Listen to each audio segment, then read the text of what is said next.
Graça e paz, meus irmãos e irmãs. Hoje vamos ler 2 Crônicas, do 31 ao 33. Acabando tudo isto, todos os israelitas que estavam ali saíram às cidades de Judá. Quebraram as estátuas, cortaram os postes da deusa Será e derrubaram os lugares altos e os altares de todo o território de Judá, de Benjamim, de Efraim e de Manassés, até que tudo estivesse destruído. Depois todos os filhos de Israel voltaram para suas cidades, cada um para a sua propriedade. Ezequias estabeleceu os turnos dos sacerdotes e dos levitas, turno após turno, segundo o seu serviço, para o holocausto e as ofertas pacíficas, para ministrarem e cantarem junto às portas dos arraiais do Senhor. A contribuição que o rei fazia dos seus bens era destinada para o holocausto, para os holocaustos da manhã, os da tarde, e para os holocaustos dos sábados, das festas da lua nova e das festas fixas, como está escrito na lei do Senhor. Além disso, ordenou ao povo que morava em Jerusalém que contribuísse com a sua parte devida aos sacerdotes e aos levitas, para que estes pudessem dedicar-se à lei do Senhor. Logo que se divulgou esta ordem, os filhos de Israel trouxeram em abundância as premissas do cereal, do vinho, do azeite, do mel e de todo o produto de campo. Trouxeram também em abundância os dízimos de tudo. Os filhos de Israel e de Judá, que moravam nas cidades de Judá, também trouxeram dízimos das vacas, das ovelhas e dízimos das coisas que foram consagradas ao Senhor, seu Deus, e fizeram montões e montões. No terceiro mês começaram a fazer os primeiros montões, e no sétimo mês acabaram. Quando Ezequias e os príncipes chegaram à vida e viram aqueles montões, bendisseram o Senhor, seu povo de Israel. Ezequias fez perguntas aos sacerdotes e aos levitas a respeito daqueles montões. Então o sumo sacerdote Azarias, da casa de Zadok, respondeu: Desde que o povo começou a trazer estas ofertas à casa do Senhor, temos comido e nos temos fartado delas, e ainda tem sobrado muita coisa, porque o Senhor abençoou o seu povo, e esta grande quantidade é o que sobra. Então Ezequias ordenou que preparassem depósitos na casa do Senhor. Uma vez preparados, recolheram neles fielmente as ofertas, os dízimos e as coisas consagradas. Que estava encarregado disto era Conanias, o levita, e Simei, seu irmão, era o seu auxiliar. Jeiel, Azarias, Naate, Azael, Jerimote, Josabade, Eliel, Ismaquias, Maate e Benaia eram supervisores sob a direção de Conanias e Simei, seu irmão, nomeados pelo rei Ezequias e por Azarias, chefe da casa de Deus. O levita Coré, filho de Inã, e guarda do portão leste, estavam encarregados das ofertas voluntárias trazidas para Deus, para distribuir as ofertas do Senhor e as coisas santificadas. Debaixo das suas ordens estavam Edém, Miniamim, Jesua, Semaías, Samarias e Secanias, nas cidades dos sacerdotes, para com a fidelidade distribuir as porções aos seus irmãos, segundo os seus turnos, tanto aos pequenos como aos grandes. Faziam a distribuição aos que estavam registrados na genealogia dos homens de 3 anos para cima, e que entravam na casa do Senhor, para a obra de cada dia pelo seu ministério, nos seus cargos, segundo os seus turnos. O registro dos sacerdotes foi feito segundo as suas famílias, e o dos levitas, de 20 anos para cima, foi feito segundo os seus cargos, nos seus turnos. Deles foram registradas as crianças, as mulheres, os filhos e as filhas, uma grande multidão. Porque com fidelidade se santificavam nas coisas sagradas.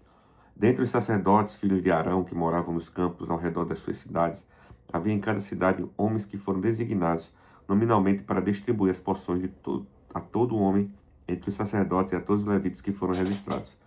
Foi isso que Ezequias fez em todo Judá. Fez o que era bom, reto e verdadeiro aos olhos do Senhor, seu Deus, em toda a obra que Ezequias realizou no serviço da casa de Deus, na lei e nos mandamentos, para buscar o seu Deus. E ele fez de todo o coração e foi bem sucedido. Capítulo 32. Depois destas coisas e desta fidelidade, Senaqueribe, rei da Assíria, invadiu Judá e situou as cidades fortificadas, com a intenção de conquistá-las. Quando Ezequias viu que Senaqueribe tinha vindo, estava resolvido em atacar Jerusalém, decidiu, em consulta com seus oficiais e os seus homens valentes, tapar as fontes das águas que havia fora da cidade.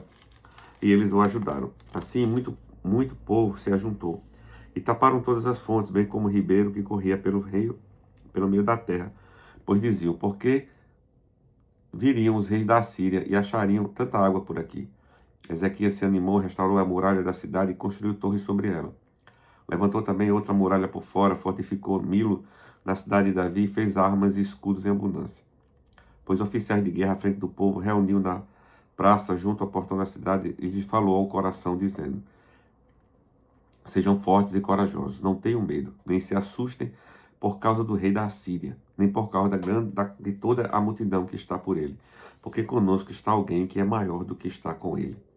Com ele está o braço de carne, mas conosco está o Senhor, nosso Deus, para nos ajudar e para guerrear as nossas guerras.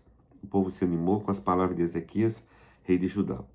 Depois disto, quando Senaqueribe, rei da Síria, com todo o seu exército e Abalaquis, e enviou seus servos a Ezequias, rei de Judá, e a todo o povo de Judá que estava em Jerusalém, dizendo: Assim disse Senaqueribe, rei da Síria: Em que vocês confiam, vocês que estão aí em Jerusalém, que está sitiada? Por acaso não é Ezequias quem está incitando vocês para que morram de fome e de sede, dizendo: O Senhor nosso Deus nos livrará das mãos dos reis da Síria?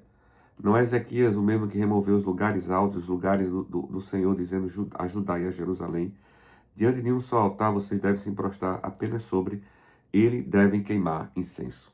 Vocês não sabem o que eu e os meus pais fizemos com todos os povos das outras terras? Será que os deuses das nações daquelas terras puderam de alguma forma livrar o seu país das minhas mãos?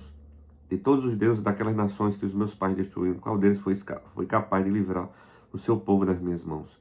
Então, como o Deus de vocês será capaz de livrá-los das minhas mãos?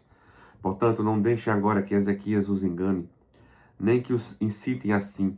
Não acreditem nele, porque nenhum Deus de nação alguma, nem de reino algum foi capaz de livrar o seu povo das minhas mãos, nem das mãos de meus pais. Muito menos o Deus de vocês será capaz de livrá-los das minhas mãos. Os servos de Senaqueribe falaram ainda mais contra o Senhor, seu Deus, e contra Ezequias, seu servo. Senaqueribe escreveu também cartas para blasfemar do Senhor, Deus de Israel, e para falar com ele, dizendo: Assim como os deuses das nações e outras terras não livraram o seu povo das minhas mãos, assim também o Deus de Ezequias não livrará o seu povo das minhas mãos. Os servos gritaram bem alto em hebraico ao povo de Jerusalém, que estava sobre a muralha, para os atemorizar e os perturbar. Para tomarem a cidade, falaram de Deus de Jerusalém como falavam de Deus dos povos da terra, que são obras das mãos dos homens. Então o rei Ezequias e o profeta Isaías, filho de Amós, oraram por causa disso e clamaram ao céu. E o Senhor enviou um anjo que destruiu todos os homens valentes, os chefes, os príncipes do arraial e o rei da Assíria. E este, com o rosto coberto de vergonha, voltou para sua terra quando ele entrou no templo de seu Deus, e os seus próprios filhos ali o mataram à espada. Assim o Senhor livrou Ezequias e os moradores de Jerusalém das mãos de Senaqueribe, rei da Assíria, e das mãos de todos os inimigos, e lhe deu paz de todos os lados. Muitos traziam presentes a Jerusalém, ao Senhor, e coisas preciosíssimas a Ezequias, rei de Judá, de modo que, depois disto, foi exaltado à vista de todas as nações. Por este tempo, Ezequias adoeceu por uma enfermidade mortal. Então orou ao Senhor, que lhe falou, e lhe deu um sinal. Mas Ezequias não correspondeu aos benefícios que lhe foram feitos, pois o seu coração se exaltou. Por isso veio grande ira sobre ele, sobre Judá e Jerusalém. Porém, Ezequias se humilhou por se ter exaltado o seu coração.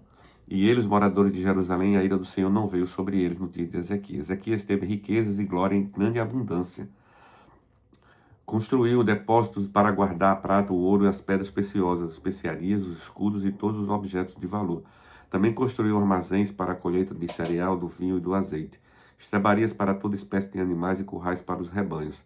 Edificou cidades e teve ovelhas e vacas em abundância, porque Deus lhe tinha dado muitos bens. Também o mesmo Ezequias tapou o manancial superior das águas de Gion e as canalizou para o oeste na cidade de Davi. Ezequias prosperou em toda a sua obra, mas quando os embaixadores dos príncipes da Babilônia lhe foram enviados para se informar a respeito do prodígio que tinha acontecido na terra, Deus o desamparou para prová-lo e para saber tudo o que havia no coração dele. Quanto aos demais atos de Ezequias e as suas obras de misericórdia, está tudo escrito na visão do profeta Isaías, filho de Amós, e no livro da história dos reis de Judá e de Israel. Ezequias morreu e foi sepultado na subida para os túmulos dos filhos de Davi. Todo o povo de Judá e os moradores de Jerusalém lhe prestaram honras na sua morte, e Manassés, seu filho, reinou em seu lugar. Capítulo 33. Manassés tinha 12 anos de idade quando começou a reinar, e reinou 55 anos em Jerusalém. Fez o que era mau aos olhos do Senhor, segundo as coisas abomináveis das nações que o Senhor havia expulsado de diante dos filhos de Israel, pois reconstruiu os lugares altos que Ezequias, seu pai, havia derrubado. Levantou altares aos Balaíns, fez poste da deusa Será, prostrou-se diante de todo o exército dos céus e o serviu. Edificou altares à casa do Senhor, a respeito da qual o Senhor tinha dito: em Jerusalém porei o meu nome para sempre. Também edificou altares a todo o exército dos céus dos dois átrios da casa do Senhor. Ele queimou os seus filhos em sacrifício no vale de Ben-Hinnom. Adivinhava pelas nuvens, era agoureiro, praticava feitiçarias e tratava com médios e feiticeiros. Fazia continuamente o que era mal aos olhos do Senhor, para provocar a ira.